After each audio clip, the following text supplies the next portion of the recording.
सत्ता का खेल तो चलेगा, सरकार आएगी जाएगी, पार्टियां बनेगी बिगड़ेगी, मगर ये देश तो रहना चाहिए। इस देश का लोकतंत्र अमर रहना चाहिए। 28 মে 1996 সালে লোকসভায় দাঁড়িয়ে এই বক্তব্য রেখেছিলেন প্রাক্তন প্রধানমন্ত্রী অটল বিহারী বাজপেয়ী। তার 13 দিনের সরকার আস্থা ভোট জিততে পারেনি।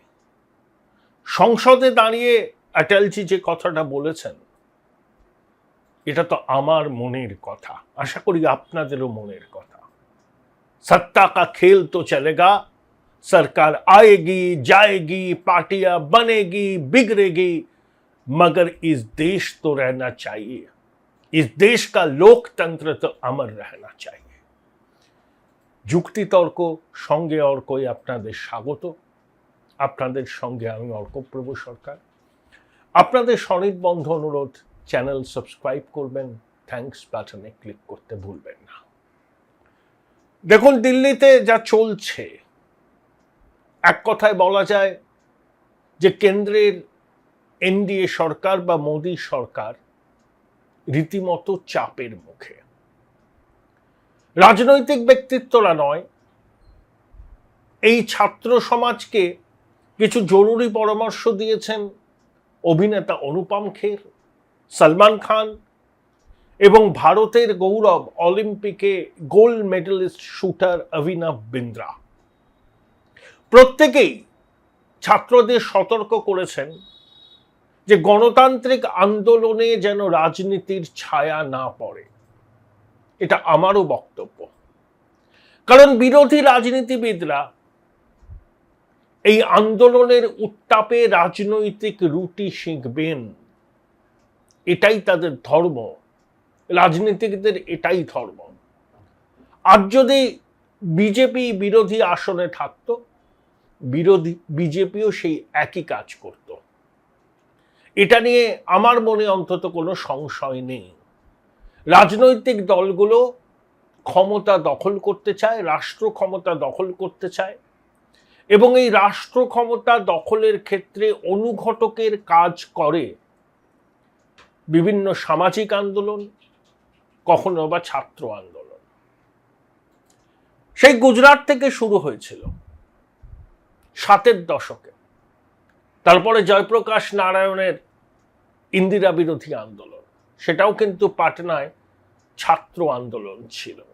গুজরাটের আন্দোলনে তৎকালীন কংগ্রেসি মুখ্যমন্ত্রী চিমন ভাই প্যাটেলকে পদত্যাগ করতে হয়েছিল। আর জয়প্রকাশ নারায়ণ যখন ছাত্র আন্দোলনকে সামনে রেখে সর্বাত্মক বিপ্লবের ডাক দিয়েছিলেন ইন্দিরা গান্ধীর স্বৈরাচারের বিরুদ্ধে, তাতে কি হয়েছিল দেশের মানুষ জানেন। দেখুন, কেন্দ্রের মোদী সরকার 12 বছর পেরিয়ে গেছে। সরকার কিন্তু ক্লান্ত, সরকার কিন্তু অবসন্ন। শাসক দলের বহু নেতা অহংকারী। এটা শুধু যে বিরোধীরা বলছেন তা নয়, প্রধানমন্ত্রী মোদিজির আস্থাভাজন আমলারা এবং একই সঙ্গে কিছু সিভিল সোসাইটির লোকজন যারা বিজেপি ইকোসিস্টেমেরই অংশ, তারাও বলছে সরকার কিন্তু ক্লান্ত। দেখুন, ঐতিহাসিক ঘটনার সূত্র ধরে বলা যায়, এটা আমার সাজেশন, যে কিছু পদক্ষেপ নেওয়া ভীষণ রকম জরুরি কেন্দ্রের শাসক দলে। 1962 সালে ভারত চীন যুদ্ধ, তার আগে নেহেরুর হিন্দি চিনি ভাই ভাই, যুদ্ধে ভারতের পরাজয়, পণ্ডিতজির ভগ্ন স্বাস্থ্য, উত্তরাধিকারী হিসাবে ইন্দিরাজিকে মনোনয়ন দিতে চলেছেন, ভুবনেশ্বরে কংগ্রেসের প্লেনারি। এই সময় 63 সালে তৎকালীন মাদ্রাজের মুখ্যমন্ত্রী কামরাজ পণ্ডিতজিকে একটা সাজেশন দেন যে কেন্দ্রীয় মন্ত্রিসভার গুরুত্বপূর্ণ সদস্যরা এবং রাজ্যের মুখ্যমন্ত্রীরা একযোগে পদত্যাগ করুন তাদের মধ্যে অনেককে ফিরে যেতে হবে সংগঠনের কাছে একদম গ্রাসরুট লেভেলে, এবং পণ্ডিতজি নিজের মতো করে মন্ত্রিসভা সাজিয়ে নেবেন। মোরারজি দেশাই থেকে লাল বাহাদুর শাস্ত্রী কেন্দ্রীয় মন্ত্রিসভা থেকে পদত্যাগ করেছিলেন, কয়েকজন রাজ্যের মুখ্যমন্ত্রী পদত্যাগ করেছিলেন। অর্থাৎ সরকার এবং সংগঠনে একটা নতুন রক্ত চলাচলের সুযোগ করে দেওয়া। আমার মনে হয় যে 12 বছর কেন্দ্রের সরকার আছে, মোদী সরকার আছে, এনডিএ সরকার আছে, তৃতীয়বার ক্ষমতায় আসার 2 বছরের মাথায় একটা কামরাজ প্ল্যান ভীষণ রকম ভাবে দরকারি। কারণ ছাত্রদের আন্দোলন যে এই পর্যায়ে যেতে পারে সেটা কেন্দ্রের শাসক দল কিন্তু অনুমান করতে পারেনি। তারা যখন ড্যামেজ কন্ট্রোল এক্সারসাইজে নামলো তখন কিন্তু অনেকটা দেরি হয়ে গেছে, এবং দেশ জুড়ে ছাত্রদের এই আন্দোলনের প্রতি সংহতি জানাচ্ছেন অসংখ্য সাধারণ মানুষ। এই আন্দোলনের তীব্রতা এবং অভিঘাত যে জাতীয় বিবেককে এমনভাবে নাড়িয়ে দিতে পারে এটা কেন্দ্রীয় সরকারের শীর্ষ নেতৃত্ব আন্দাজ করতে পারেননি। তারা হালকাভাবে নিয়েছিলেন বিষয়টা, যে ছাত্র আন্দোলন, ছাত্রদের অবস্থান, সিভিল সোসাইটির আন্দোলনকে আমরা গুরুত্ব দেব না, আমরা একটা কি বলবো আর কি দৃঢ় সরকার, ম্যান্ডেট আছে আমাদের, আমরা গুড গভর্নেন্স এনশিওর করব। কে অনশন করলো, কে অবস্থান করলো, বিরোধীরা কি বলল, এতে আমি কর্ণপাত করব না। এটা এই সরকারের পলিটিক্যাল ফিলোসফি, যে সরকার গুড গভর্নেন্স এনশিওর করবে, ম্যান্ডেট আছে। সামাজিক আন্দোলন, ছাত্র আন্দোলনের চাপের মুখে দাঁড়িয়ে এই সরকার যে নতি স্বীকার করে না, এই বার্তাটাই দেশের মানুষকে দিয়েছিলেন কেন্দ্রীয় সরকারের শীর্ষ নেতারা। কিন্তু এখন পরিস্থিতি অনেকটাই অন্যরকম। 2027 উত্তরপ্রদেশের নির্বাচন, 2029 সালে লোকসভার নির্বাচন। ছাত্রদের প্রতি সংহতি জানিয়ে যেভাবে cutting across the party line এবং ডিফারেন্ট সোশ্যাল স্ট্রাকচার থেকে সাধারণ মানুষ থেকে শুরু করে বিশিষ্ট মানুষ, অভিনেতা, অভিনেত্রী, নাট্য ব্যক্তিত্ব, খেলোয়াড় ছাত্রদের আন্দোলনকে সংহতি জানাচ্ছেন, তখন মোদী সরকার বাধ্য হয়েছে নড়ে চড়ে বসতে। 22 জুলাই মধ্যরাতে গুরুগ্রামের বেসরকারি হসপিটালে গিয়েছিলেন স্বাস্থ্যমন্ত্রী জেপি নাড্ডা এবং প্রধানমন্ত্রীর দপ্তরের প্রতিমন্ত্রী জিতেন্দ্র সিং। 2-1 ঘন্টা সোনাম ওয়াংচুর সঙ্গে তাদের আলোচনা হয়। সোনাম ওয়াংচু যে প্রস্তাব দিয়েছেন যে ছাত্ররা আন্দোলন করেছে তাদের বিরুদ্ধে যেন কোনো দমনমূলক ব্যবস্থা না নেওয়া হয়। 2, নিট পরীক্ষা বাতিলের জন্য যে সমস্ত ছাত্রছাত্রী প্রবল মানসিক চাপের মুখে পড়ে আত্মঘাতী হয়েছেন তাদের পরিবারকে যেন 1 কোটি টাকার ক্ষতিপূরণ দেয়া হয়। জেপি নাড্ডা বলেছেন যে ওয়াংচুর এই আবেদন সরকার খুব গুরুত্বের সঙ্গে বিবেচনা করছেন। কিন্তু ওয়াংচু যে চিঠিটা প্রকাশ করেছেন তাতে কিন্তু ধর্মেন্দ্র প্রধানের ইস্তফার কথাটা বলা হয়নি। অন্যদিকে সিজিপি যেটা বলছেন তাদের প্রাথমিক দাবি বা সবথেকে দাবি নাম্বার 1 হচ্ছে ধর্মেন্দ্র প্রধানের ইস্তফা। তাহলে কি সোনাম ওয়াংচু যে দাবিগুলো করেছেন আর ককরোচ জনতা পার্টি যে দাবিগুলো করেছে তার মধ্যে একটা কি কোথাও মতপার্থক্য আছে? ককরোচ জনতা পার্টির বক্তব্য যে ধর্মেন্দ্র প্রধানের ইস্তফা এটা নিয়ে তারা কোনো নেগোসিয়েশন করবে না, নন নেগোশিয়েবল। কিন্তু সোনাম ওয়াংচুর যে চিঠি প্রকাশিত হয়েছে তাতে 2টো দাবির কথা বলা হয়েছে, যেটা আমি আপনাদের বললাম। যে আন্দোলনরত ছাত্রছাত্রীদের বিরুদ্ধে কেন্দ্রীয় সরকার যেন কোনো দমনমূলক ব্যবস্থা না নেয়, আইনি ব্যবস্থা। এবং 2, আত্মঘাতী নিট পরীক্ষার্থীদের পরিবারকে 1 কোটি টাকার ক্ষতিপূরণ। আমি জানি না এই মতভেদটা কেন হলো, নাকি সোনাম ওয়াংচু স্বাস্থ্যমন্ত্রীকে বলেছেন যে তিনিও ধর্মেন্দ্র প্রধানের ইস্তফা চান। এই আলোচনা তো সরকার করলো, ঠেলায় পড়লে গোয়ালা ঢেলা বয়। অর্থাৎ সরকার বুঝতে পারছে যে শিক্ষার্থীদের আন্দোলনকে খাটো চোখে দেখার কোনো অবকাশ আর নেই। সারা দেশে এই আন্দোলনের অভিঘাত পড়েছে। কারণ দেখুন, আমরা ডেমোগ্রাফিক ডিভিডেন্ডের কথা বলছি। এই ছাত্র সমাজ দেশের মেরুদণ্ড, তারা কি খুব অযৌক্তিক দাবি করছে? প্রথম কথা, লাঠি চালানো, কাঁদানে গ্যাস ছোড়ার কি দরকার ছিল? অনেক সংবেদনশীলভাবে বিষয়টার মোকাবিলা করা যেত। এটা কেন্দ্রীয় সরকারের পরিস্থিতির গুরুত্ব অনুধাবন করতে ভুল হয়েছে। প্রধানমন্ত্রী কিন্তু দর্তহীন ভাষায় জানিয়েছেন যে প্রশ্ন ফাঁস যে কেলেঙ্কারি, সেটা একটি রাজ্যের বিষয় নয়, সারা ভারতবর্ষের মানুষকে এর বিরুদ্ধে লড়াই করতে হবে। এবং যারা ছাত্রছাত্রীদের ভবিষ্যৎ নিয়ে ছিনিমিনি খেলেছে তাদের কঠোরতম শাস্তি দেওয়া হবে, প্রয়োজনে ফাস্ট ট্র্যাক কোর্ট বসিয়ে অপরাধীদের বিচার করা হবে। খুব ভালো কথা, খুব ভালো কথা। মানে আমি আশ্বস্ত হয়েছি প্রধানমন্ত্রীর বক্তব্য। কিন্তু পরিস্থিতিটা যে পর্যায়ে গেছে, এখন প্রধানমন্ত্রীর এই প্রতিশ্রুতি ছাত্ররা কতটা গুরুত্ব দেবেন সেটা নিয়ে আমার মনে সংশয় আছে।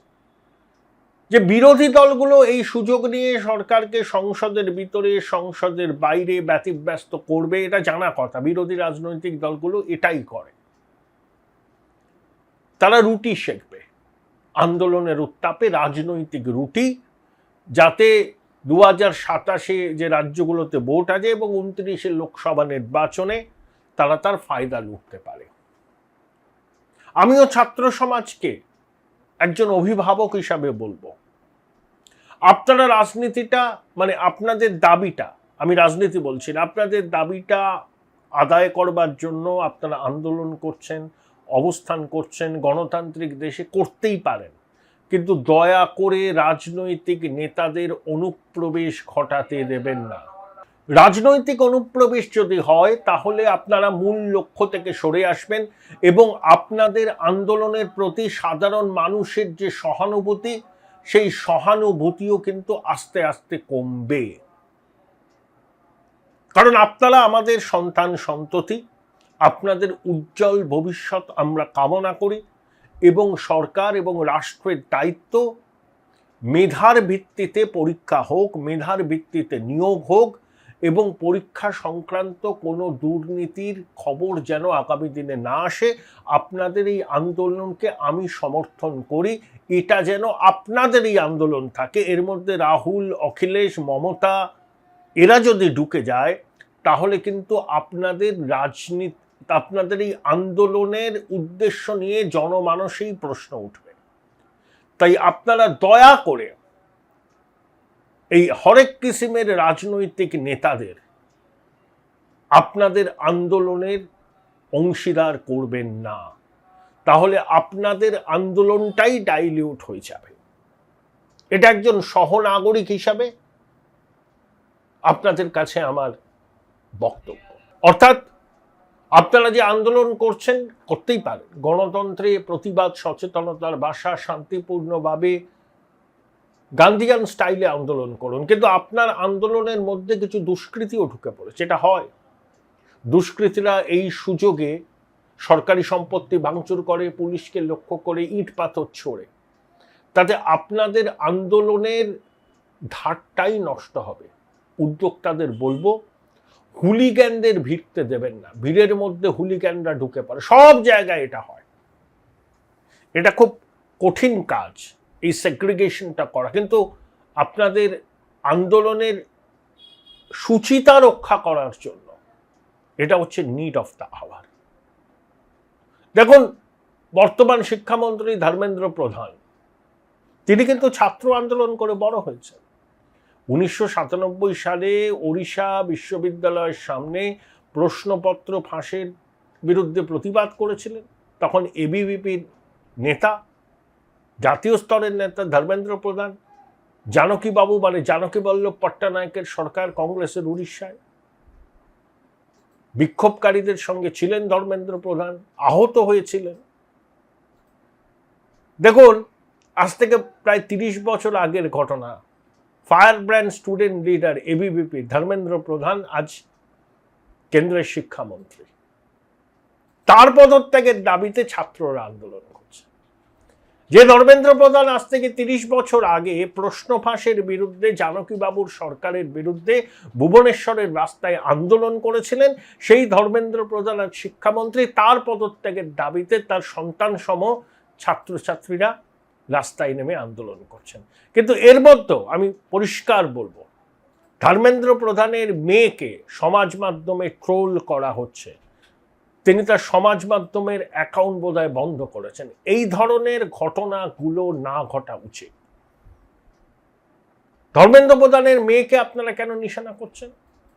তিনি তো শিক্ষামন্ত্রী নন, তার বাবা শিক্ষামন্ত্রী, মেয়েকে টেনে আনছেন কেন?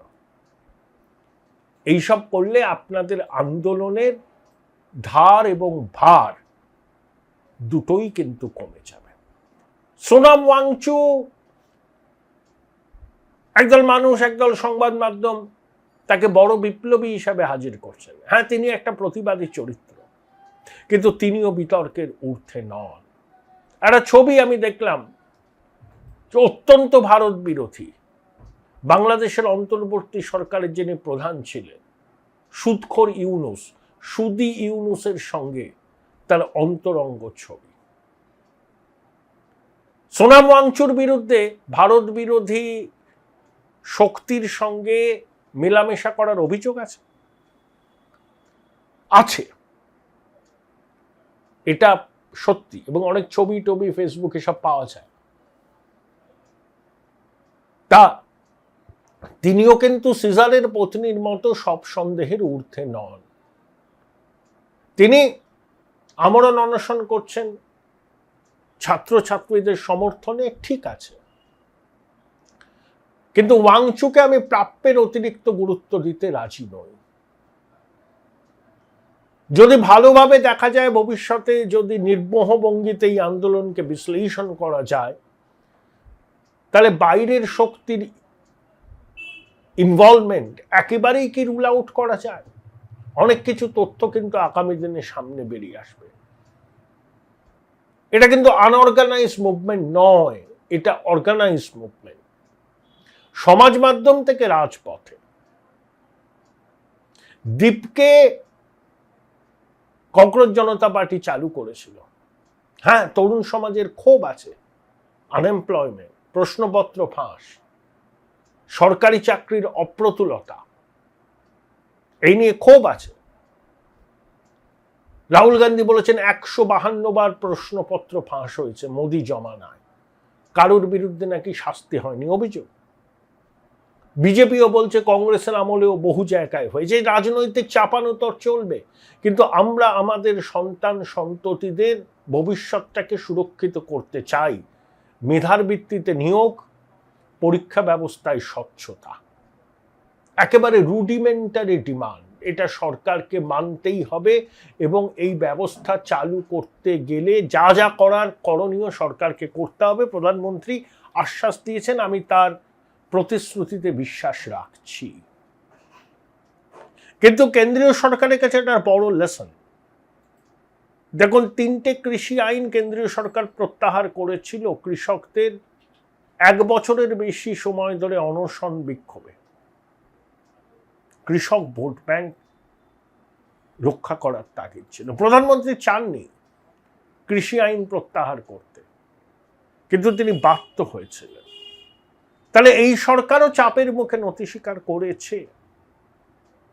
কিন্তু 12 বছর হয়ে গেল এই সরকার ক্ষমতায়, 29-এ যখন তারা মানুষের আশীর্বাদ নিতে যাবে, 15 বছরের ক্ষমতায় থাকার জন্য মানুষের ক্ষোভ তো জমা হবেই এবং প্রতিষ্ঠান বিরোধিতাও প্রবল হবে। এই প্রতিষ্ঠান বিরোধিতা কিভাবে তারা মোকাবিলা করবে সেটা বিজেপির নিজের ব্যাপার, কিন্তু প্রতিষ্ঠান বিরোধিতা স্বর যে ভারতবর্ষ জুড়ে চড়ছে, আশা করি কেন্দ্রীয় নেতৃত্ব বিজেপির এবং এনডিএর সেটা তারা হৃদয়ঙ্গম করতে পেরেছে। সংঘ পরিবারের পক্ষ থেকেও কিন্তু ছাত্রদের উপর লাঠি চালানোর ঘটনা বা টিয়ার গ্যাস ছোড়ার ঘটনাকেও সমর্থন করা হয়নি, যদিও ধর্মেন্দ্র প্রধানের ইস্তফার বিষয়ে তারা প্রকাশ্যে কিছুই বলেনি। সুপ্রিম কোর্টের মাননীয় প্রধান বিচারপতি বলেছেন যে তার ভিডিও দেখার সময় নেই। জানি না কেন তিনি এটা বললেন, তবে এই ককরোচ জনতা পার্টির উত্থান, তার এই যে রাস্তায় নামা, পরোক্ষেও মাননীয় প্রধান বিচারপতি সূর্যকান্তের একটু অবদান আছে। তার একটা মন্তব্যের প্রেক্ষিতেই তো অনলাইন ক্যাম্পেইনে ককরোচ জনতা পার্টি তৈরি হয়েছিল। অর্থাৎ কেন্দ্রীয় সরকার নিশ্চয়ই বুঝতে পারছে এ বড় সুখের সময় নয়, কিন্তু তাদেরকে সহানুভূতির সঙ্গে মানবিকভাবে ছাত্রদের বিষয়গুলোকে বুঝতে হবে। শুধু ছাত্ররা নয়, অভিভাবকরা আছে, সমাজের বৃহত্তর অংশ, তারা কি চোখ বন্ধ করে থাকবে? যদি চোখ বন্ধ করে থাকে তাহলে তারা ভুল করবে। দেখুন, অতীতে নানা ঘটনার দায় নিয়ে অনেক কেন্দ্রীয় মন্ত্রী পদত্যাগ করেছেন।